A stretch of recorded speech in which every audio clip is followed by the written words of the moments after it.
Okay, everyone hear me okay? Is that good? Yes. Okay, good. Make sure my button's up there. Okay, I can share screen, right? Yes. Okay, good. Now, just so I'm clear here, how much time do I got to talk? I don't want to go too long. You'll get 30 minutes to talk. Okay, I may have to trim some of it, but that's easy. I can do it. Okay, let me get my stuff ready here. Okay. I'm not gonna need any sound here, but just in case. Everyone see that okay? Yes, it's very clear. Yeah. Okay, good. Great. There. All right, now let me go to this. Still see it? It's full screen. Yep. Okay, good. Yippee. All right, so I was trying to figure out how I should run this. So I figured a general overview would be best, and Matthew seemed to agree with that. So that's what I'm going to do. So I'm just calling this vampire past and present. One of the questions I often get whenever I taught a Dracula class at UVA here for a long time now, people often ask me, what's this class about? So I'm trying to give sort of like a general overview of things, to probably answer lots of questions you might have. This is a good sort of follow-up to what the last speaker was talking about, because one of the important details about the original vampire of Slavic folklore from centuries ago is that it was largely a symbol of disease, because we're talking about time periods here where people didn't have any conception of viruses or bacteria at all. So the vampire really filled a void in science to explain where disease came from. It could be a cause of almost any disease you could think of. So this is really what the original vampire was, but if you type in, vampire today, you'll come up with a variety of images, like this image I pulled off of this series called Dracula Lives from a while ago, back in the 70s, something like that. Or, I typed just to see what would happen. I typed in sexy vampire because I was just curious, because this is something people often talk about. Why is a vampire sexy? Well, it wasn't originally, but you type in sexy vampire, you get, oh, this thing here. You get something like this. This is just some images that came up. So people often will see an image like this and say, well, is this what the vampire was originally? Was it like this? Or this guy here chewing on a dog tag for no apparent reason? Or how about these costumes I found in the same search? I thought these were kind of interesting. So people often ask me that, was the vampire always sexy? It's a big question I always hear. Was it always sexy? No, it wasn't. There was no positive sexual association with the vampire whatsoever. There was none. It was a negative entity. There was nothing good about it. And so since the last speaker is discussing the zombie image there, that's actually really pertinent, because the original Slavic vampire was, largely speaking, what you would consider to be a zombie today. So something like this. This is actually a piece of art I got from I forget, it was a Serbian artist, I think, trying to depict original Slavic vampire. It would have looked something like this. In most cases, in original Slavic folklore, the vampire was a reanimated corpse. Okay, nothing attractive about this. It's rotting, it stinks, spreads disease, its eyeballs falling out, whatever else. It was nothing positive. So this is what it looked like. I've seen other depictions of the original Slavic vampire in some cases. This one here I found by a Russian artist. I'm getting some sort of bizarre feedback there too. I'm not sure if that's me. I don't think it is. Can anyone else hear that? There's like sort of like feedback sound. Let me please remind the participants to kindly keep the mics in mute mode. There seems to be certain mics which are unmuted. I see, probably that, yeah. You may keep your videos on, but please keep your mics in the mute mode. Sorry, Stanley. Oh, that's fine. Yeah, I was just checking. Yeah. And actually, I think if you're the main presenter on your end, you can actually just mute all, and then I can unmute myself or something. Yeah. But anyway, the sound comes from Saji. You can you can mute him. I'll keep going. We got the mystery there. So yeah, depictions like this are very typical for original Slavic vampire, which here we see it was attacking a horse. This wasn't this, with Edward Cullen in Twilight drinking blood of animals. It's not a new idea. They could drink the blood from anything. And in fact, they didn't necessarily drink blood at all. Sometimes they just collected blood. Sometimes they devoured the body. Sometimes they ate your bones. I mean, it wasn't like it was just this blood drinking image that we see today with the sexuality often attached to it. It was more like a disgusting corpse in most cases.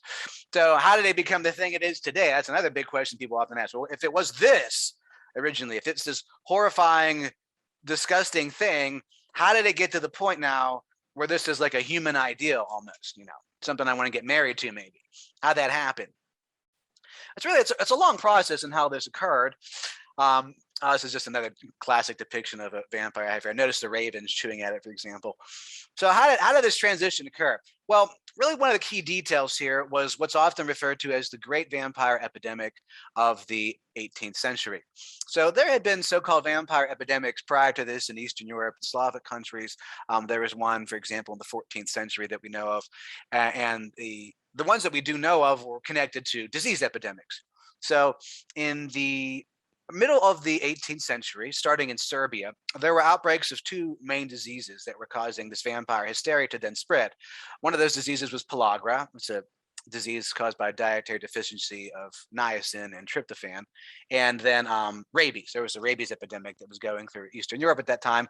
And these are really the two primary things causing the actual deaths of people. So this starts to cause vampire hysteria to spread throughout Eastern Europe, beginning roughly 1725, where they were digging up, like as these images are showing you here, digging up perhaps hundreds, if not thousands of bodies to decapitate them, set them on fire, stake them, or as you can see in the right there, more accurately using a spear or some sort of stake-like object to pin the torso to the earth. You know, they were doing this en masse, and it starts to spread throughout Eastern Europe. Although vampire folklore had existed in other countries before this, or I should say cultures really, like Poland. Poland wasn't a country at the time. The idea of it begins to spread even further. So you see these sort of vampire burial practices, as they're called, spreading in Bulgaria at this time, a little bit in Russia, Ukraine, Poland. So the reason this is important is that Western Europeans who were seeing this, in particular soldiers from Germany and Austria who were serving in Serbia to fight against the Ottoman Empire, they were witnessing these practices, and they were like, holy crap, what the heck is this? What are you people doing? And so, you know, the Serbian peasants said to them, oh, this is the vampire. That's the word they use. It's a vampire. And they're like, what's a vampire? And they're like, oh, the dead can come back, you know, when they're angry or for a variety of reasons, they can come back and they'll, you know, drink your blood and eat you and turn you into one of them if you don't. And they're like, what is this real? So they wanted to know, is this actually a real thing? So they were doing lots of these. There have been a number of archaeological digs of so-called vampire burials from this period and also prior.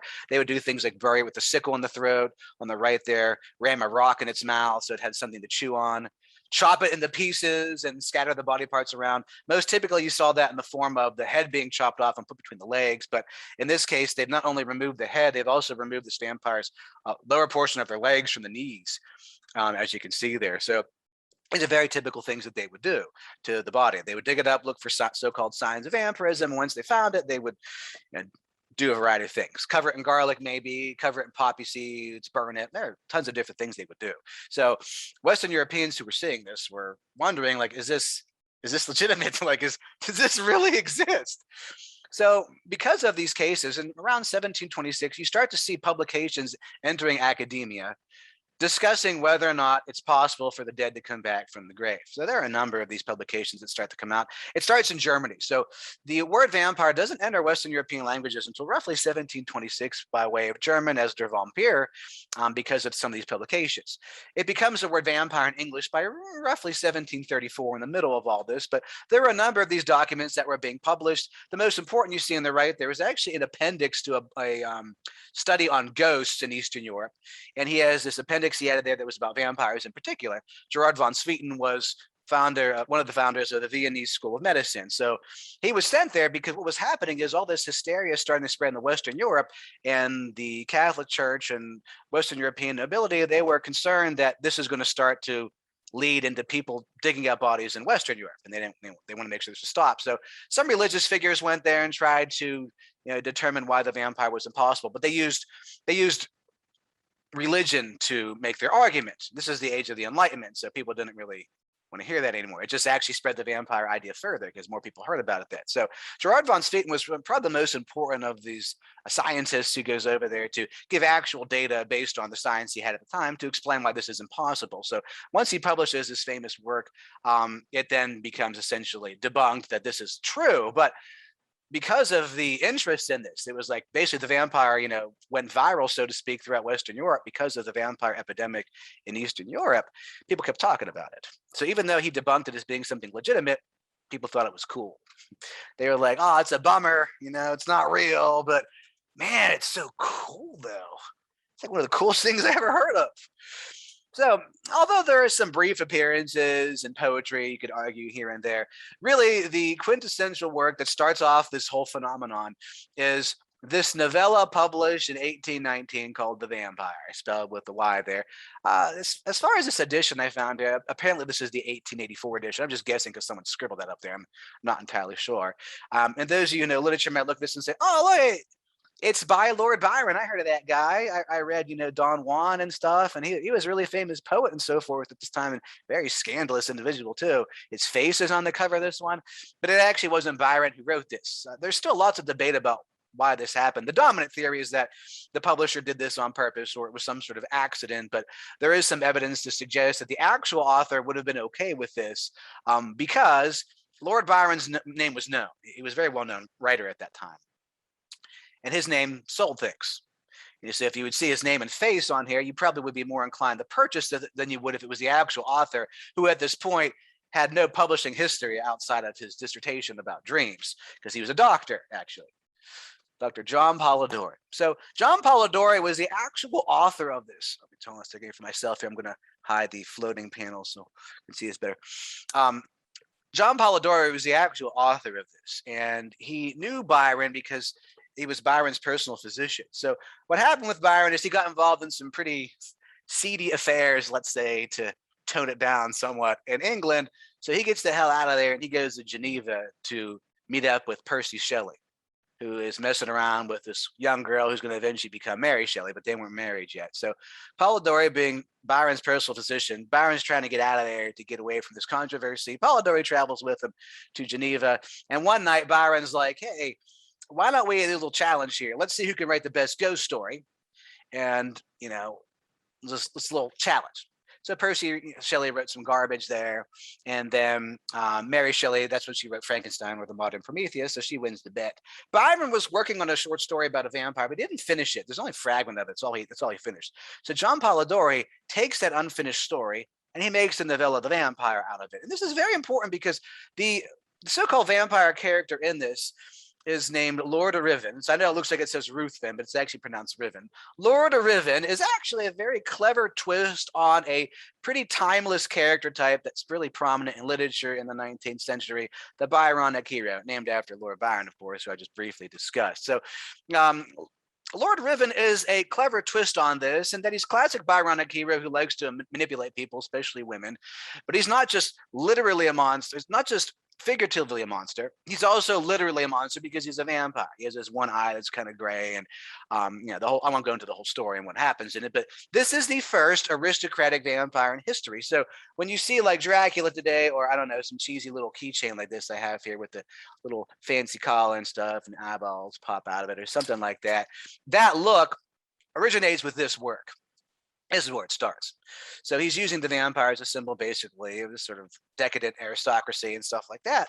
And Lord Riven became a very popular character after this. There were tons of plays based on this. There are lots of reiterations of the novellas. Different people sort of translate it into their own version and stuff like that. So Lord Riven was as popular as Dracula is today. That's how popular he was until about the 1840s or so. So you get the vampire then becomes this huge theme in 19th century literature at this time. There are tons of short stories published. There are a number, in fact, that still haven't been translated into English because there's just too damn many of them. One of the ones that has been was German author Ernst Ralph Bach's Wait Not the Dead, 1823, which is technically the first female vampire, but most people don't know about it. Here you see her there. I'm just showing her to you real quick. Brunhilde is her name. So yeah, the female vampire creeping in there, but like Lord Riven, the majority of vampires you see in 19th century literature, except really for her, were creepy old aristocratic dudes who are preying on young women. That's the typical thing you saw. And the most famous by the middle of the century at that time was Varney the Vampire. And Thomas Press is one of the authors associated with this. We think he had some hand in writing it, but if you look at the cover there on the left of the first issue, you can see at the bottom it says by the author of Grace Rivers or The Merchant's Daughter. That would be James Malcolm Rymer, actually. So both of these authors had some hand in making this. It was cheap street literature. It was escapist. It was scandalous, and people liked reading it. But you look at Varney there, he's classic aristocratic male vampire. This is what you typically saw at this time. It's not symbolizing disease at this point. Now the vampires become a symbol of like people. In this case, she's sort of like decadent aristocracy. And Varney has a number of things in it that really became typical vampire features you would see in literature and then popular culture later, like staking, for example, which is from original folklore, or attacking young girls in their bedrooms at night, as you can see in the right there. It's like classic vampire stuff that really starts in this era. And he also has some sympathetic qualities too, because he kind of loathed his own existence and commits suicide at the end. Sorry to ruin the ending for you. I'm sure you'd read it, but so this is another popular character. There's a bunch of these. And then another shift occurs near the end of the century with Joseph Sheridan Le Fanu, famous Gothic author here, the late Gothic period, who really knew how to take classic ideas and reinvent them. And so he decides to reinvent the vampire with this famous novella Carmilla. This is a later version of it here. Serialized first and then eventually published in book form in a collection he did called In a Glass Darkly, which is pretty cool. But within this is the first time in book form that Carmilla actually appeared. And Carmilla was different from the vampires people knew. Brunhilde, that first female vampire from 1823, really no one had heard of her. Carmilla, Sheridan Le Fanu, was trying to make a new twist here. So instead of it being a creepy old aristocratic guy, it's now going to be a young girl, roughly the age of 14, 15 or so. They don't actually specify her physical age. Her actual age is about 200, but physically she's like 14 to 15, and they're going to have her preying on young girls in their bedrooms at night. And this would have really sort of disturbed the reader at this time, especially because of how he has her attack. She's depicted in a way that she seems essentially sexually attracted to her victims, and she's sort of sexually dominant over them. And whenever she bites them, she doesn't bite on the neck, she bites on the breast, actually. And he describes it in there. So people were really scandalized by this when it first came out, and it was legendary because of how it made the vampire something more sexual, sexy, so to speak. Carmilla is described in terms where largely she's described as looking attractive, with the exception that she has these sort of like two-pointed teeth or like fish's teeth. But other than that, she's like a cute young girl. That's how she's supposed to look. And for most people, this was like really like new. Oh, wow, it's an interesting twist here. So there are lots of these interesting changes that are happening here. Dracula is a sort of, legendary vampire novel today, but it actually wasn't that popular whenever it was first published. Only 3,000 copies of the novel were made. Out of those, roughly only 1,500 were available for purchase by the general public. Stoker made almost nothing off of it, very little. In fact, it just kind of came and went, even though Dracula's been in constant publication since it first appeared in 1897, and it really sort of set standards that people assume today. It was at the tail end of a long chain of vampires that had already existed since 1819. It really reiterated lots of stuff that was there. And looking back to the original folkloric vampire, since Bram Stoker was using that for his research, Dracula in the book looks something like that. He's not sexually attractive at all. So again, it's the first edition there. First U.S. edition, 1899. So it's been in constant publication. That's how Dracula looks in the book. He's essentially like a creepy old pedophile. There's no better way to say it. He's got bad breath. He looks disgusting. He creates a sense of revulsion, not a sense of attraction. So that's what he was supposed to be. And he does things that Varney the Vampire was doing back in the 1840s and Lord Riven was doing back in 1819 and all the various theater reiterations thereof. So really wasn't anything unique about this book. It really only introduces two unique ideas. But other than that, it's pretty standard vampire literature at the time that it was released. And you get this period here where after Stoker dies, no one really cares. And then it's largely a coincidence the vampire starts to make this big comeback and become the big thing it is today. So over these periods here, it's really the same symbol that it has been since 1819. And that starts to change. You get with the director F.W. Murnau, who was pretty solid in silent films before his legendary Nosferatu in 1922. First true adaptation of the novel Dracula we get on screen. Does very well in Germany, does even better in France, but unfortunately not enough to break even. They put so much money into the production of this and the advertising. Even though it was technically financially successful, it was not financially successful enough to cover the cost. So Piranha Film was already bankrupt by the time this important detail occurs. So Nosferatu is a vampire, or Count Orlok as he's actually called. So they changed some stuff from the novel. Count Orlok, played by Max Schreck. So Count Orlok, it looks quite similar to Dracula novel. And here he is now becoming a symbol of disease a little bit. Flu pandemic had ended not too long before this. Symbol of war. Orlok, for example, in Dutch means war. It's thought that that's where Manaus got the idea for the name. So World War I had just ended, of course, not too long before that as well. Some people have also analyzed this image as being a sort of symbol of anti-Semitism in media connected to the vampire, and you could argue that perhaps. So using it in quite a different way here. But what's important about this film too is that Florence Stoker, Bram Stoker's widow, didn't give him permission to make this movie. And it's not entirely clear, I should say, why Piranha Film or Manaus didn't contact Florence initially. There's been lots of theories about what happened there. There's a myth out there that she denied them the ability to make the film, but there's no evidence that they ever contacted her actually until after the fact. And when she heard about the film, she was angry, and she had a court case famously made against Nosferatu. And unfortunately, since Piranha Film was bankrupt, they didn't have any money to give her. So she got angry, and she ordered that the film be removed from all theaters and destroyed. And this causes a surge of interest in this Dracula book. People are like, oh, I didn't know it was a novel. I wanted to see the movie. It's being removed from theaters by this crazy Florence lady. I know there was a book. I want to buy that book. So sales are coming in. And by chance, Stoker family had been contacted by Hamilton Dean before this. Hamilton Dean made a play version of Dracula, and he presented it to Florence because he knew the Stokers because he worked at the same theater where Bram Stoker was a manager, Lyceum Theater in London.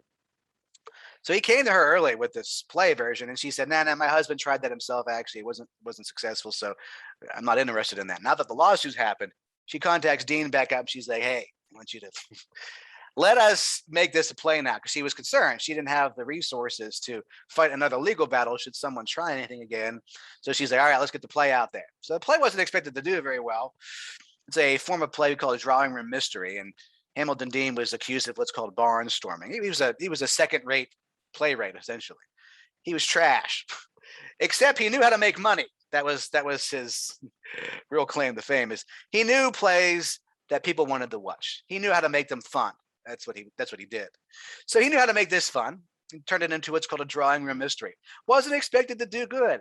1924, when he first debuts this play, he only shows it in provinces in England at first because he knows critics are absolutely going to slam him for it. And he waits 3 years until he's going to unveil this in cities like London. By the time he unveils it in London in 1927, people are absolutely obsessed with it. And there's so much word of mouth, it doesn't matter what critics have to say. The play is actually quite horrible, but it does extremely well. So much so that it gets the attention of Broadway. So the actor who played Dracula famously, not in all of the versions that he's showing throughout England, was Raymond Huntley. And as you can see here, he doesn't look too much like the Dracula image I showed you a couple screens ago.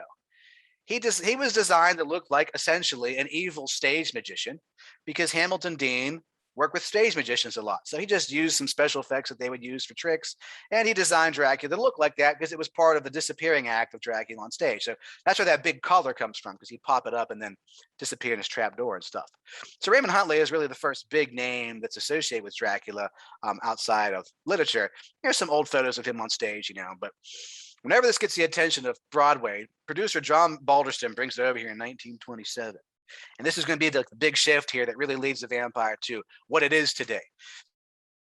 Creepy old guy with the exception room at night. Nothing really you're going to find attractive. Big shift here happens because of the actor they get to play the role on stage, who eventually is in film. So here's some of the old advertisements and the playbill actually for the play this is actually after it debuted, but it's showing you the actor that was associated with this role and became a star in America because of his depiction of Dracula. It's Bela Lugosi. It's not his actual name. He was from Lugos in Hungary, so he changed his name to Bela Lugosi when he came over here because it means Bela from Lugos. So he came in to America via Louisiana, and then eventually came up to New York, joined a Hungarian theater company, learned English, and started to get small roles until he gets this role. John Balderston wasn't interested in him at first because he was too deliberate with the way he portrayed the character, as Balderston would say. Lugosi hadn't even read the novel. He just said, I depicted Dracula as I thought he should be. So that's what I did. Now, what happens here is it's largely an accident. Lugosi, Hungarian, he has this naturally thick Hungarian accent that was always difficult for him to get rid of in his various roles. And when he's on stage, women absolutely adore this guy. He had a widow's peak hairline. He had this sort of suave way of moving around stage. And of course, there's the famous accent he had. I'm Dracula, welcome to my home. That way of talking is often associated with the vampire today, as though vampires have to talk like that for some reason. That was just his accent. He became a sex symbol for this role. This is really a critical shift here, where Dracula is becoming a household name now, and the vampire is becoming something that's attractive. There's a shift here. It's becoming more and more human over time here. Now, I want to check real quick here, Matthew, how much time I got left? Stanley, you have 7 more minutes. Okay, I can go a little further. Yeah, give me like a 5-minute warning if you don't mind. I don't want to go Thank you too very far. much. Yes. So Bela Lugosi is a big shift here. He's on stage at first. These are some images here from various times he's played Dracula. On stage. This is near the end of his life before he died. He did a big revival of Dracula on stage in the 50s. But of course, there's a famous Universal film that really sets off this whole phenomenon. Wasn't expected to do good. This is the middle of the Hays Code era, when the American film industry had censorship system applied to it. So how the heck are you gonna make a vampire film in the middle of this, where you can't have violence? You can't really show anything sexual. It has to be really all implied. And even then you gotta be careful with it. But in spite of these difficulties, and in spite of it being the middle of the Great Depression, where Universal Studios didn't have a lot of money, the film was a huge success. It makes Dracula and Lugosi as this character something that pretty much everybody starts to know and recognize. And this is like sort of critical transition point here from what's remained of old folklore into this new image that we see today. Is really this moment here. There's lots of stuff that happens after this. I'm not going to go too much further. I'll wait till I run out of time. But Lugosi as this character, he really is a complete icon for this. He is one of the most unforgettable depictions of a character from any work of literature in history. He's unforgettable in this role. The film itself is pretty much garbage. There's tons of mistakes in it. The acting is horrible. Lugosi is the only thing about that film that still makes it worth watching today, because he really became not just the general image of Dracula for Americans and eventually the rest of the world, but the vampire in general, really. And there are scenes that sort of like the sexual tension to it, as you can see here, where he attacks a flower girl. Then they make a sequel to this. This is really the first female vampire you get to see in film, is Dracula's daughter, Countess Zaleska. Now, this is an interesting film. I won't go too far into it here because I want to make sure I save time. But what makes this film really interesting, and some scholars have referred to this as the first so-called lesbian vampire film ever made, because Countess Zaleska's sort of sexual identity is very marginal and not really totally defined in the film. Technically speaking, she's more bisexual, if you want to use any terminology. But the reason this film's so important is that coming out of this sort of sexual elements that Lugosi has now added to this and made more dominant, is Countess Zaleska is really addressing topics that relate to the human condition itself symbolically. And this is what starts to happen with the vampire up into the modern era, is becomes more and more a symbol really of the human race itself. And anytime there's some sort of problem we haven't discovered, you can often find a vampire symbolizing it in a movie or a video game or a comic book or a novel or whatever.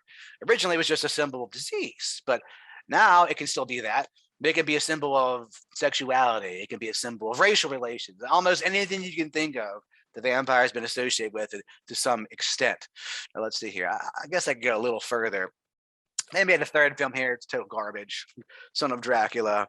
So after Countess Zaleska, you get this sort of downfall here of the vampire that leading into the 1940s, where it was redundant, it was overused. And a bunch of these monster mash films, House of Frankenstein's garbage, House of Dracula, 1945, also garbage. And then a comedy, they bring Lugosi back because his contract ended with Dracula in 1931. He's got nothing else to do. So he stars as Dracula yet again in a comedy, right? So Lugosi's already a relic by this point, where he's not frightening anymore to people. He doesn't symbolize fears of the Great Depression or, rich people. Some people have argued for that film's, symbolic meaning of it. Now he's like something to laugh at. The vampire doesn't have that fear factor anymore that really made it a powerful symbol until this point. It's not until stuff like I Am Legend. So I think this was mentioned, the last speaker mentioned this one. I mean, critical work here. People often associate this with the zombie image today because this is really what eventually spawns the zombie phenomenon in popular culture. But I Am Legend by Richard Matheson is a vampire novel. He created the idea here where he said, I'm going to try to make the vampire something plausible and scary again. And he uses a disease epidemic that wipes out most of the human race, as far as you know, and the survivors, except for this one guy named Robert Neville, the majority of the survivors are basically these wandering undead. They call it vampires. The word vampire is used in the novel like 80 something times, more than that, probably like 88 to be exact. I forget. The word zombie is never used. And this novella, I should say, properly speaking, it's a novella because it's short. This novella spawns eventually Night of the Living Dead and zombies, but all that stuff. Okay. Yeah. Thank you. That's 5 minutes. That's 5 minute warning. Yes. Okay, good. Yeah, I could just. Yes. Okay. I could just start wrapping it up then. So now there are lots of critical other things that happen after this, but these are the things that really lead the vampire into the modern day, where it's become this malleable cultural symbol for almost anything. And you can see it used in disease. There was a series on FX, for example, called The Strain that roots it in disease again. It's a disease apocalypse. It's sort of classic way of using the vampire. But you can find it representing sexuality, racial identity, almost anything you can think of. These are just some of the critical early developments that happened after the 19th century that lead us to where we are today. So there's lots of things I could talk about, but I can end here. It works just fine. Now we can have questions now. You said after all the other speakers have done, I forget. Yes, what we'll do is right after your talk, we'll follow that with the next two. And, okay. And afterwards, we'll have all the queries coming towards the end, if that's okay. Yeah, that's fine. That's fine. And that would be like around 12:30, right? Yeah. Okay, great. Sure. Okay, thanks everyone. I'll stop there. I could talk for hours, don't worry, but I'll stop there. You have the floor to the next speaker. Thanks a lot, Matthew. Really appreciate being able to speak today.